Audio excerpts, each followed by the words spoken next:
గత బీఆర్ఎస్ సర్కార్ ప్రజా సమస్యలపై పోరాడితే అక్రమంగా కేసులు పెట్టిందన్నారు కాంగ్రెస్ ఎమ్మెల్సీ బల్మూరి వెంకట్. కరోనా సమయంలో నమోదైన కేసులో హైదరాబాద్ నాంపల్లి కోర్టులో విచారణకు మంత్రి సీతక్కతో కలిసి హాజరయ్యారు. కరోనాను ఆరోగ్య పథకంలో చేర్చాలని ఇందిరా పార్క్ దగ్గర ధర్నా చేస్తే ఆనాటి కేసీఆర్ సర్కార్ తమపై కేసులు పెట్టిందని చెప్పారు. తదుపరి విచారణను కోర్టు ఈ నెల 27కి వాయిదా వేసిందన్నారు ఎమ్మెల్సీ వెంకట్.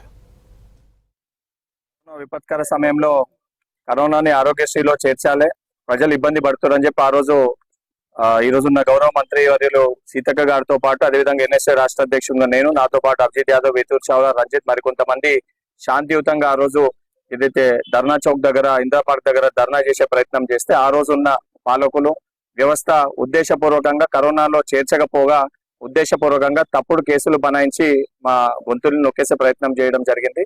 దాంట్లో భాగంగా ఈ రోజు ఆ కేసు విచారణకు హాజరవడం జరిగింది. నెక్స్ట్ 27వ తారీఖున తదుపరి డేట్ న్యాయస్థానం ఇవ్వడం జరిగింది.